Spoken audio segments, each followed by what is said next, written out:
तो पिछली बार हमने कहानी को एक बहुत ही दिलचस्प मोड़ पर छोड़ा था, जहां तीन दोस्त एक भुताहा हवेली में घुस तो गए थे। चलिए अब उनके साथ आगे चलते हैं और देखते हैं कि उस हवेली की टूटी फूटी सीढ़ियों के पार आखिर उनका सामना किस खौफ से हुआ। ये एक लाइन ये हमें बस इशारा दे रही है कि आगे क्या होने वाला है, कुछ ऐसा जो शायद उन दोस्तों की हिम्मत को हमेशा के लिए तोड़ देगा। तो चलिए पता लगाते हैं कि आखिर हुआ क्या था। कहानी आगे बढ़ती है। तीनों दोस्त हिम्मत जुटाकर हवेली की उन टूटी फूटी सीढ़ियों की तरफ कदम बढ़ाते हैं।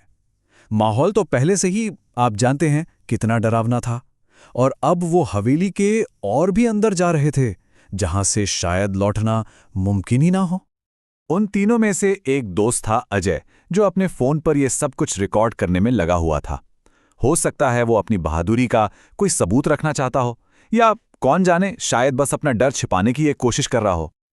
और यहीं से अजीब चीजें होनी शुरू हो जाती हैं। अजय का मोबाइल, जो मॉडर्न दुनिया से उनका एक आखिरी कनेक्शन था, बार बार बंद होने लगता है। सोचिए, ऐसी जगह पर जब टेक्नोलॉजी भी आपका साथ छोड़ दे तो इंसान कितना अकेला और कमजोर महसूस करता है।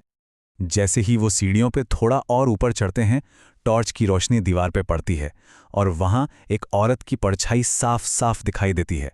लेकिन इससे पहले कि वो कुछ समझ पाते, जैसे ही टॉर्च हिलती है वो परछाई गायब हो जाती है। वहां तो उनके सिवा और कोई था ही नहीं। तो फिर सवाल ये है कि वो परछाई आखिर थी किसकी? इस एक घटना से विकास की हालत खराब हो जाती है। वो बुरी तरह डर जाता है और आगे जाने से साफ मना कर देता है। अब यहां दोस्तों में ही बहस छिड़ जाती है। एक तरफ डर, दूसरी तरफ झूठी दिलेरी। लेकिन बाकी दोनों उसे वापस जाने नहीं देते और जबरदस्ती अपने साथ ऊपर खींच ले जाते हैं। सीढ़ियां खत्म होती हैं और वो एक लंबे अंधेरे गलियारे में पहुंच जाते हैं। यहां की हवा में एक अजीब सा भारीपन था और खामोशी तो चीखने वाली थी। ये जगह हवेली के किसी भी दूसरे हिस्से से ज्यादा घुटन भरी लग रही थी।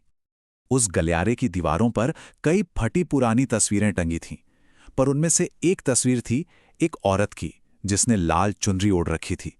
और सबसे डरावनी बात थी उस तस्वीर की आंखें। मतलब ऐसा लगता था जैसे वो तस्वीर नहीं बल्कि कोई जिंदा चीज हो, जो उनके हर कदम को घूर रही हो। और फिर अचानक उनके पीछे का दरवाजा एक जोरदार हवा के झोंके के साथ धड़ाम से बंद हो जाता है। अब उनके पास लौटने का कोई रास्ता नहीं था। वो उस अंधेरे गलियारे में एक तरह से कैद हो चुके थे।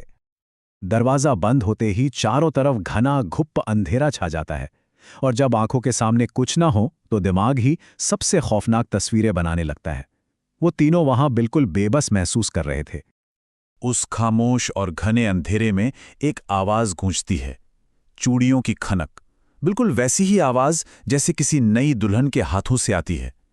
पर इस वीरान गलियारे में ये आवाज कहां से आ रही थी? चूड़ियों की आवाज के ठीक बाद गलियारे के दूसरे छोर से किसी औरत के गुनगुनाने की एक धीमी सी आवाज भी आने लगती है। ऐसा लग रहा था जैसे कोई बहुत पुराना, कोई दर्द भरा गीत गा रहा हो। अब तो मतलब डर की सारी हदें पार हो चुकी थीं। डर तो बहुत लग रहा था, लेकिन वो तीनों कांपते हुए उस आवाज की तरफ बढ़ने के लिए मजबूर हो जाते हैं।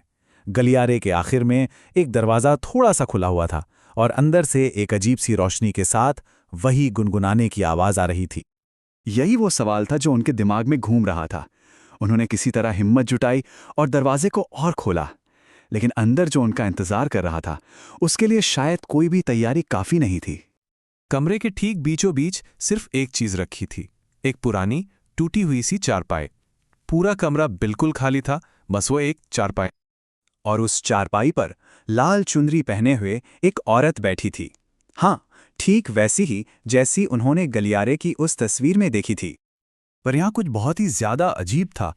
वो औरत उनकी तरफ पीठ करके बैठी थी और उसकी लंबी चोटी जमीन को छू रही थी। ये बहुत ही अजीब नजारा था।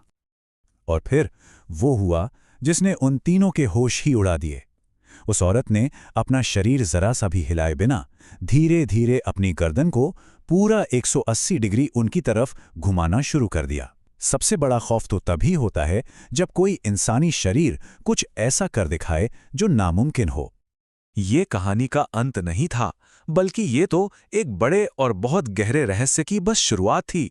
उनका सामना अब उस चीज से हो चुका था जिसके होने पर शायद वो लोग कभी यकीन ही नहीं करते थे। जब उस औरत का चेहरा पूरी तरह से उनकी तरफ घूम गया तो उसकी खून जैसी लाल आंखों ने उन्हें घूरा और उसके होठों से सिर्फ एक सवाल निकला, क्यों आए हो? कहानी हमें इसी मोड़ पर लाकर छोड़ देती है। क्या वो दोस्त उस सवाल का कोई जवाब दे पाए? क्या उस औरत ने उनसे आगे कुछ और भी कहा? और सबसे बड़ा सवाल, क्या अब उस हवेली का असली राज सामने आएगा? शायद। इसका जवाब हमें कहानी के अगले हिस्से में मिलेगा।